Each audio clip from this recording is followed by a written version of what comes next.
Top of the morning, YouTube. J-Dub signing in yet again.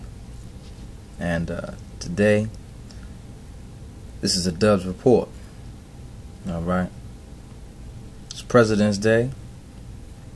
It's February. And everything's alright.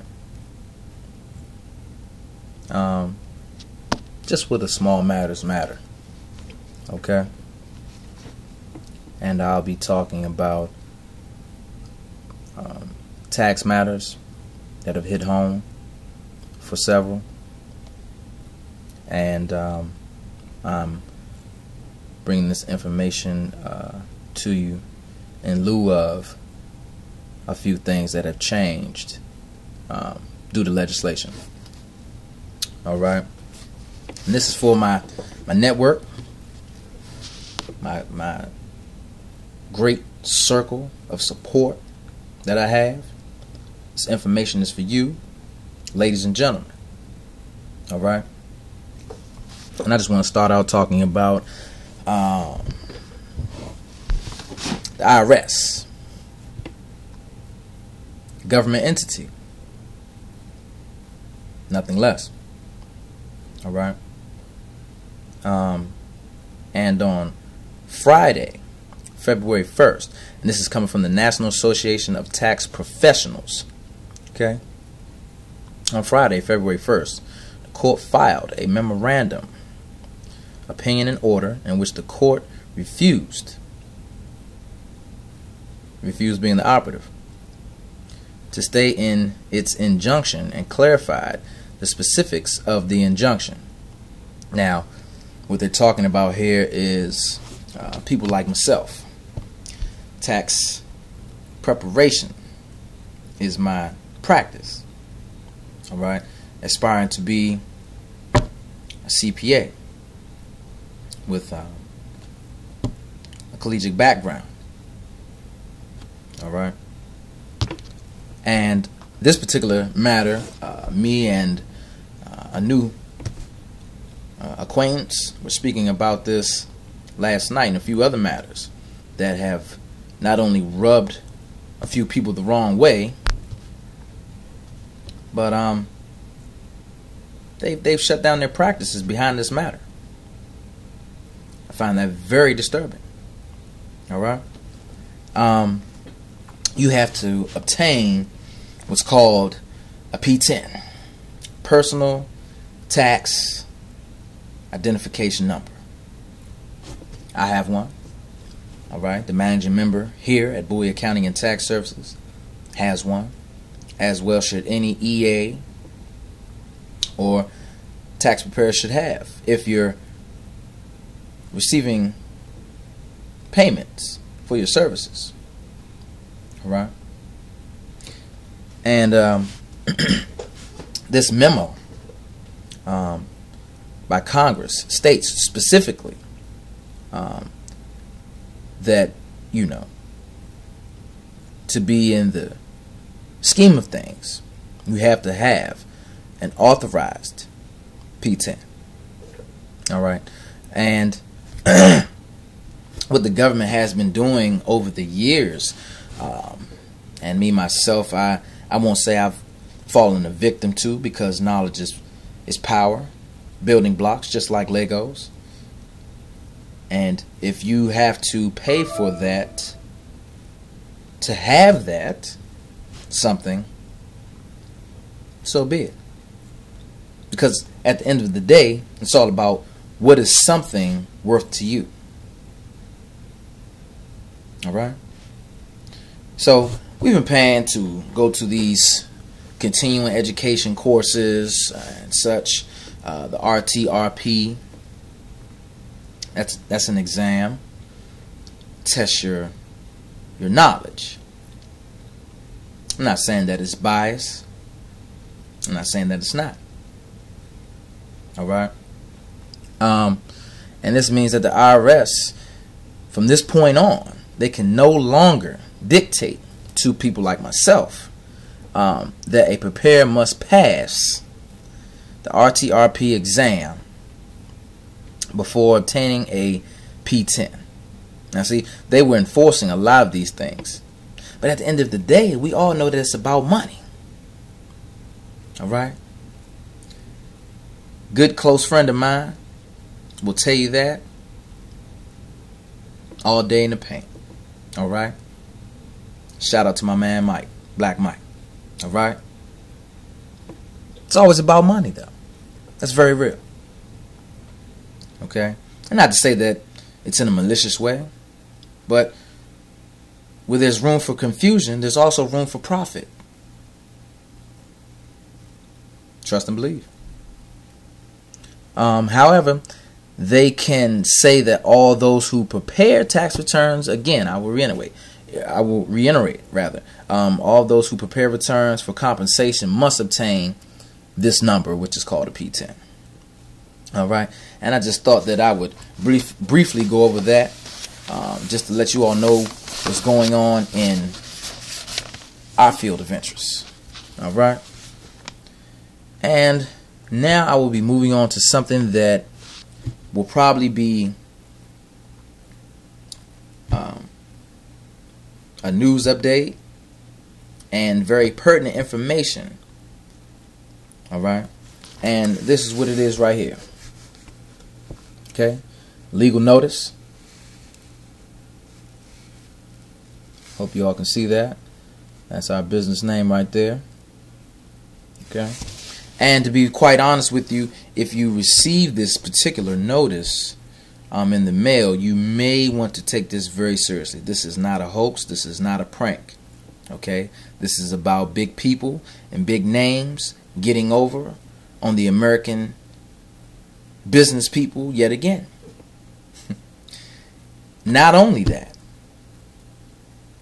just the big names. I'm about to get into that. Not just the big names, but the banks. We all know the crookedest entities on the land. Alright. What this is, what I just showed you, this is a notice of class action settlement authorized by the U.S. District Court, Eastern District of New York. Okay, and this supposed class has been, of course, composed and orchestrated and facilitated by those who obviously, for different vantage point reasons, have been taken advantage of by these quote-unquote opportunists, if I may, and this is the end result. Alright, and I'll just briefly go through a few points that I wanted to point out. And again, this is coming from notice of class action settlement, and these folks are at www.payment with a capital P, card, capital C, settlement with a capital S.com, and the 1-800 number is 1-800-625-6440. Okay, and I'll have some other information for you later on, just for clarification purposes. Alright, and the first thing I just want to mention here is just some basic information why this is going on. Alright, and who was involved. Now, if you got this notice, again, this case has been brought on behalf of merchants. The specific merchants that filed the case are the class plaintiffs, and the court has authorized them to act in regards to this matter. And I want to mention the defendants here. The people that set up the class, they're the plaintiffs. Alright, they're arguing their point as to why they think they've been screwed around, for lack of better terms. And the defendants would be Visa, Visa USA Incorporated, and MasterCard International Incorporated. Right? We have some more defendants. There's a slew of them. Bank of America, Capital One Bank USA, Chase Bank USA, JP Morgan Chase and Company, Citibank, Citigroup, SunTrust, Wachovia Bank, Washington Mutual Bank, and Wells Fargo. Just to name a few that we are familiar with here in this tri-metropolitan area, that being DC, Maryland, and Virginia. All right.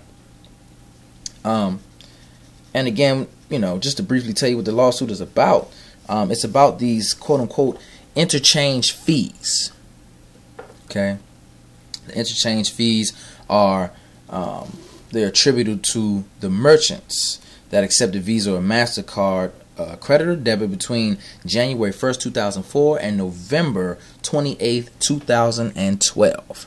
All right. So if if you've been in business, I'm pretty sure you've gotten this in the mail. And again, if you haven't, I have some more information coming for you.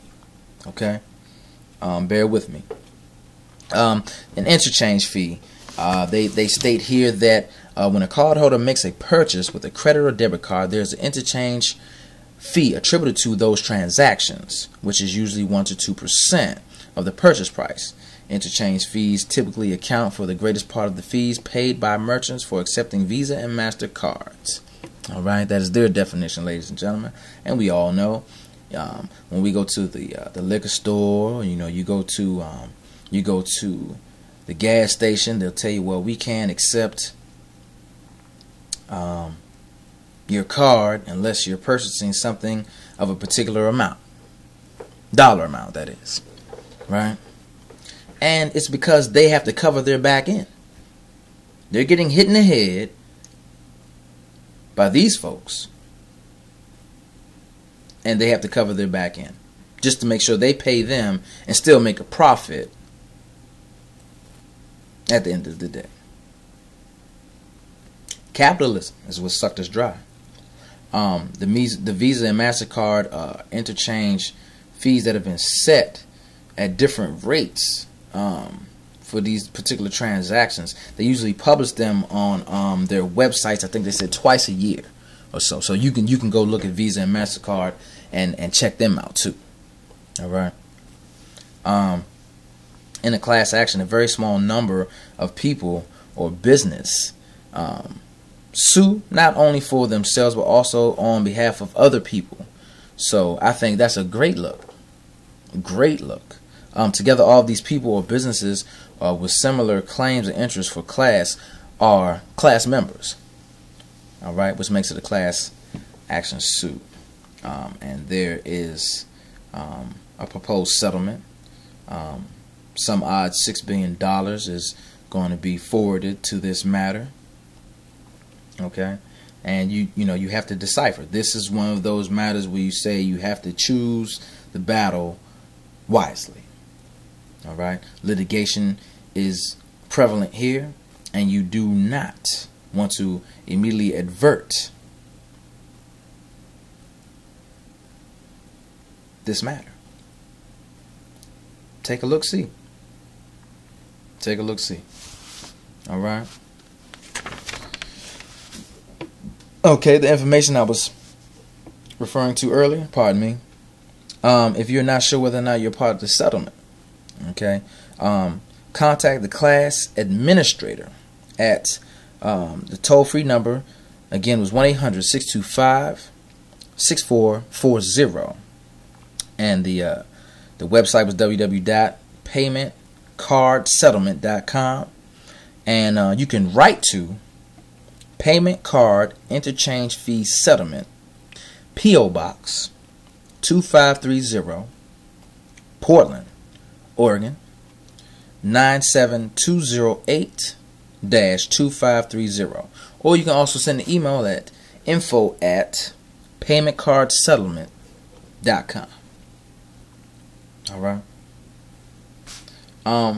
Now, I'm pretty sure some people want to know, well, what's the money looking like on the settlement end of things?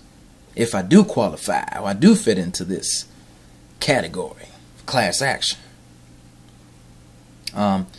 That's anticipated that the amount paid from the cash settlement fund will be based on your actual or estimated interchange fees attributed to the Visa MasterCard transactions from, again, January 1st, 2004 to November 28, 2012.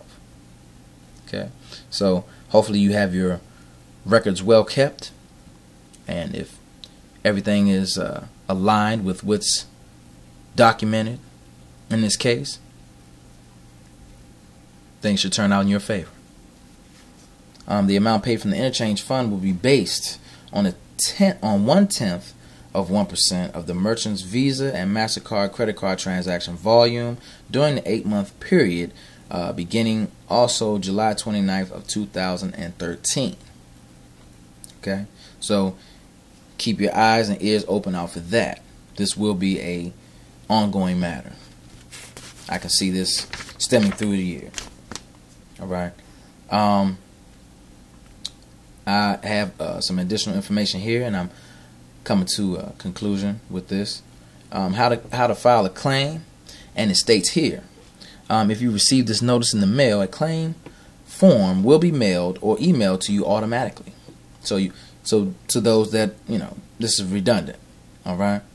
The claim form will also be posted on the website and be available by calling the toll-free number shown below, which I've already stated twice here. All right. Claim members will be able to submit claims electronically using the website or by returning the paper claim form. Okay. All right. And the class administrator will calculate the value of the claims to the interchange fund and the percentage of the sales volume. All right. Remember that, to the percentage of the sales volume, people. Okay. On these Visa and MasterCard branded transactions. Okay. All right. Yeah. And the data, they're also saying that the data will be utilized directly in the valuation of your claim individually. All right. And that's pretty much about it. Everything else, the website and stuff that I've given you, all other pertinent information lies within there. And of course, this document if you received it in the mail. All right. And that's Dub's report for today, ladies and gentlemen. I appreciate all my viewers, my subscribers. Thank you all. Hope to see you all out in the world. One love.